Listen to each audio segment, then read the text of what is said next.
Tapi hancur mereka di hadapan Allah. Ya. Maka dunia dan jembatan seperti itu. Yang terakhir, nasihat dari Mu'adz bin Jabal, sahabat Nabi radhiyallahu anhu. Beliau pernah menasihati kayak gini. Semua orang adalah tamu. Semua yang kita punya adalah titipan. Ketika semua tamu tersebut pulang, karena nggak ada tamu yang nginap seumur hidup, ya nggak? Pasti pulang. Maksudnya berarti apa? Semua orang yang kita jadikan backingan, atasanku, orang itu karena dia gubernur, orang itu karena dia direktur, wah ini backingan kita semua. Ketika semua orang itu sudah pulang, dan ketika semua yang kita punya udah dikembaliin sama pemilik aslinya, udah diambil, terus apa yang tersisa buat kita? Kalau bukan amal soleh. Jadi kita hidup lagi ngumpulin itu amal. Dan aset kita yang terbaik cuman waktu. Kabar baiknya, kabar buruknya, waktu kita makin kesini makin sedikit. Mati bakal, ke surga pengen. Nabi Adam aja diusir dari surga, dosanya 1. Kita pengen ke surga emang dosanya 1. Kesana perlu bekal pahala amal soleh. Dan cara terbaik, aset kita terbaik untuk diubah jadi pahala amal soleh, waktu. Kan duit juga bisa kok jadi pahala. Kalau Allah nggak ngizinin sempat sedekah, nggak sempat jadi pahala duitnya. Ilmu juga bisa kok jadi pahala. Kalau Allah nggak ngizinin dia sempat ngajar, nggak sempat jadi pahala. Waktu, gimana nih waktu kita nih? Dari tadi saya mampir ke sini, saya liatin wajahnya tadi. Ini wajah-wajah yang bakal dijemput malaikat maut semua ini. Iya kan? Ya iya. Ya terus apa atau gimana? Siapin. Ya, tapi udah tenang. Udah dikasih petunjuk, dekat sama yang punya toko roti aja kenyang makan roti, apalagi dekat sama yang punya dunia. Tinggal mau nurut atau enggak. Yuk mulai jaga sholatnya. Udah sholat kok, berarti mulai tepat waktu. Udah tepat waktu kok, berarti mulai yang sunnah-sunnah. Puasa juga, sholat juga udah kok. Ya udah, tambah puasa. Mulai Senin Kamis. Senin Kamis juga udah kok. Mulai puasa Daud. Udah juga kok, mulai baca Quran. Udah sehari selembar kok, mulai jadi setengah juz. Udah kok, tambah jadi 1 juz. Udah, terusin aja. Terusin aja. Istilah. Dan itulah bekalnya ya, amal soleh kita. Karena nanti nggak laku duit kita di sana. Lakunya pahala. Orang datang menuntut balas. Kalau dia pernah kita jahatin di dunia dan belum sempat terbalas, belum sempat dapat keadilan, maka mau nggak mau kita bayarnya pakai pahala. Pahala kita habis, ya dosa dia kita angkut. Repot. Makanya kebayang, begitu dituntut 1 orang, kita udah bangkrut duluan. Begitu nengok ke belakang, aduh masih ada 270 juta orang lagi. Repot. Ya. Tapi kita mah rebutan pengen jadi pemimpin. Ya sudahlah, serah mereka aja. Pak, Bu, yang kayak kita gini mah nggak usah nyalon jadi pemimpin lah. 1, belum ada umur, belum tentu ada umur. 2, belum tentu ada yang milih. Kan malu juga, ternyata yang voting cuma 2, istri sama mertua. Ya, udahlah, bismillah. Ya, yang penting jadi amal soleh. Itu, Pak. Allah kadang bisa. Kita sisain waktu untuk obrolkan jika ada yang ingin diobrolkan. Di foto kalau emang ada yang pengen foto-foto. Ya udah, gitu aja. Ya, saya emang ikut aja. Tafadhol, Ustaz. Silakan. Alhamdulillah, terima kasih Ustaz. Saya lagi dilepaskan ke melekatannya.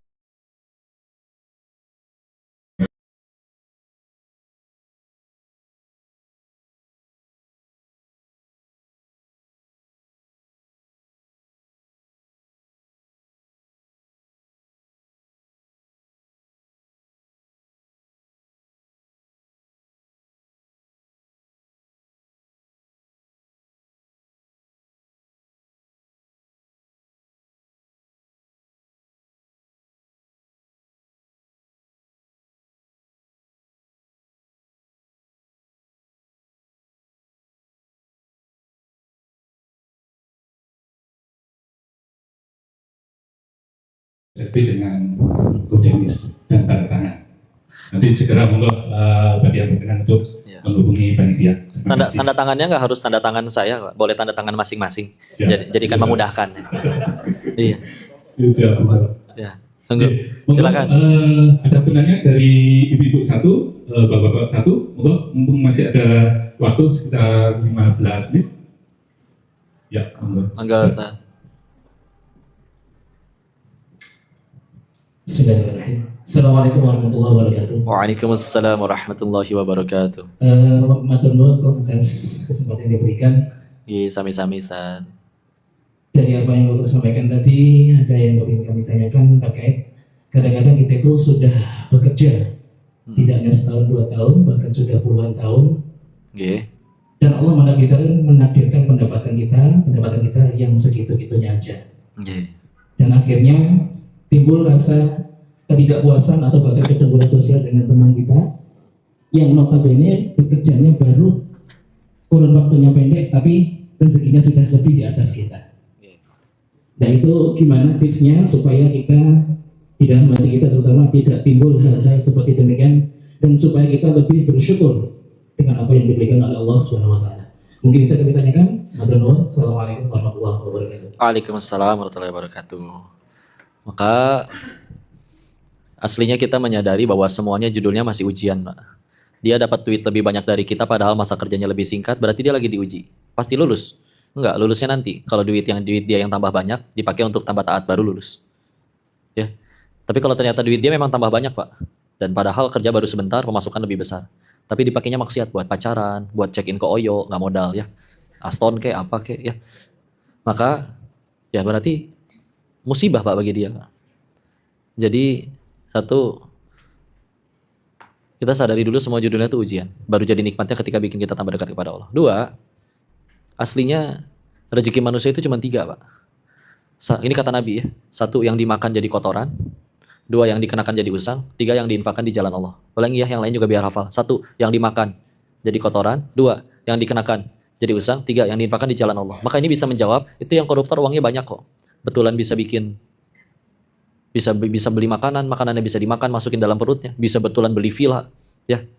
Tapi, yuk punten. Contoh. Pak Bambang boleh saya makan ini? Oh, boleh. Boleh saya bawa pulang nggak? Boleh. Berarti ini punya saya ya? Tapi kalau ternyata nanti di jalan di gondol monyet, berarti saya cuma disuruh nganterin jeruk ini ke, ada monyet nggak sih di Surabaya?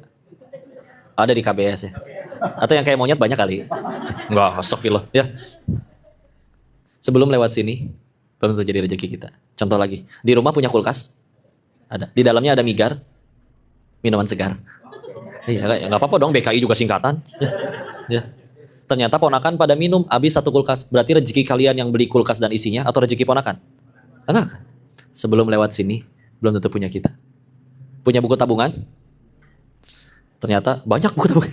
Ya, buku tabungannya ternyata indah saldonya. Meskipun kadang tergantung tanggal ya. Ya. Terus, tahu-tahu anaknya nelpon. Pak, aku belajar nyetir nabrak. Astagfirullah, kamu nggak apa-apa nak. Nggak apa-apa, tapi aku harus ganti rugi. Berapa nak? 4 miliar nak. Hah? Kamu tuh nabrak apa sih? Nabrak BMW 7. Kenapa nggak nabrak pohon toge? Ternyata dia harus bayar ke bengkel. Berarti jadi rezeki Atau dulu ada teman Pak, ini saya kenal langsung orangnya. Di Thailand dia jadi, mohon maaf ya, salah jalan, dia singkat cerita jadi bandar narkoba. Tentu cepat kaya, ya. Tapi dia bilang pengen berhenti suatu saat dan duitnya dia tabung untuk nyenengin mamahnya. Dan betul aja gitu. Dia untuk ukuran bandar narkoba tuh dia tuh irit. Sendal nggak bolong nggak ganti, handphone nggak pecah nggak ganti, nggak main perempuan, nggak minum minuman keras, nggak judi. Masalah dia cuma narkoba doang karena tiap hari kan harus quality control kan service excellence ya nggak. Ada gitu.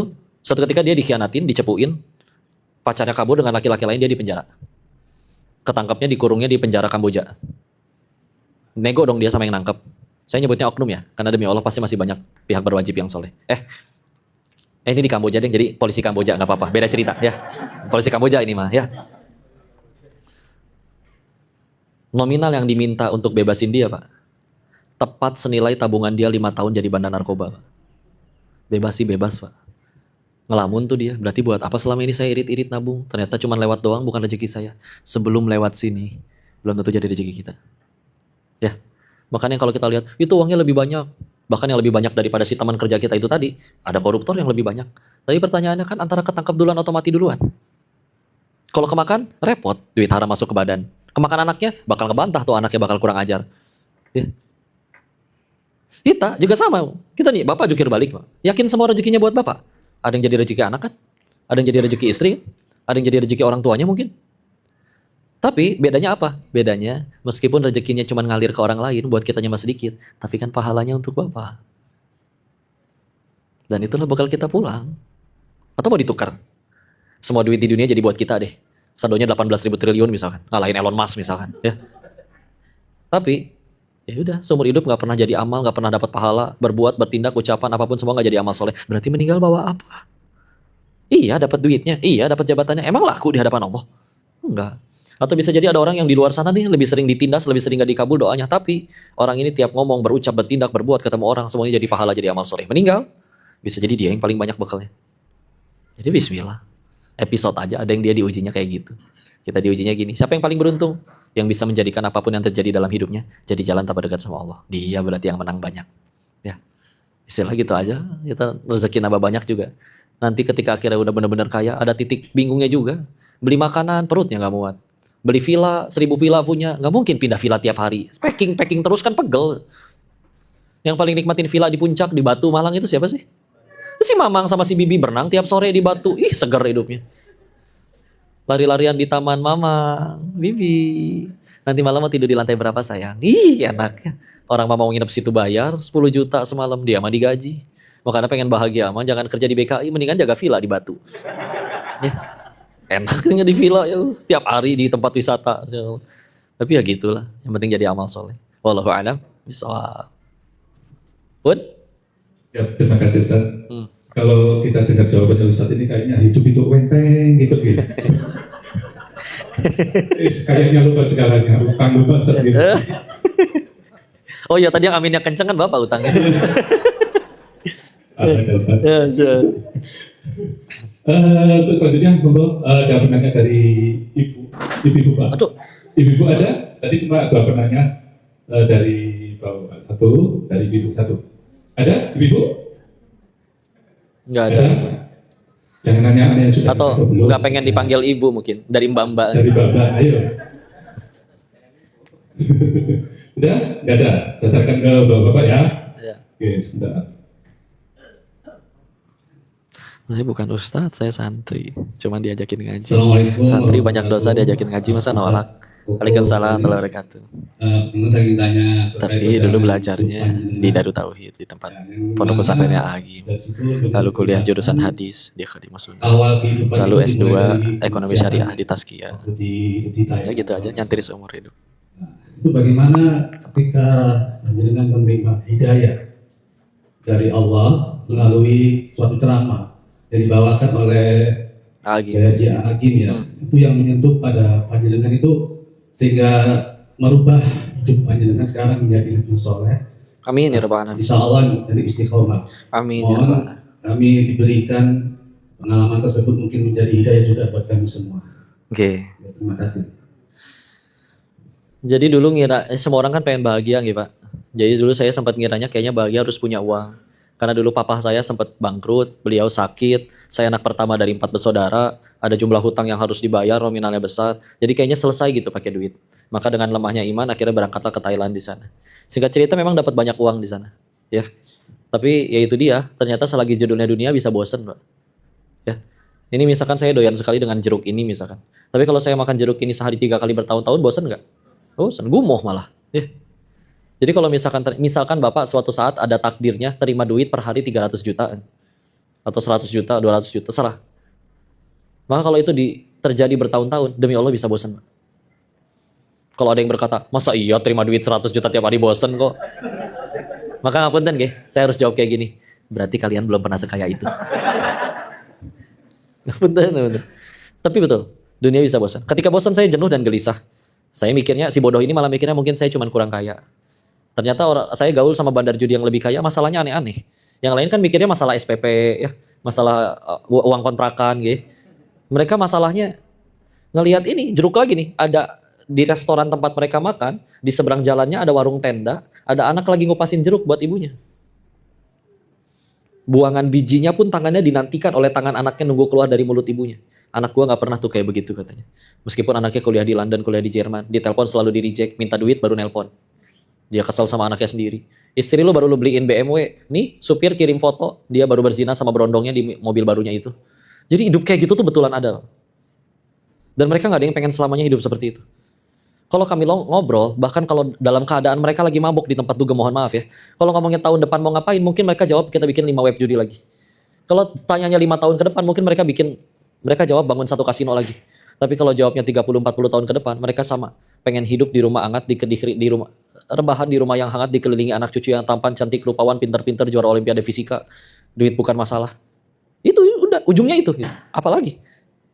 Kalau dia belum nikah kan kita ledek dong. Lu nikah juga belum, nikahin aja itu perempuan yang pada nggak pakai baju nari-nari. Itu orang mabuk bisa jawab, udah gila lu. Masa gua jadiin perempuan kayak gini ibu dari anak-anak gua?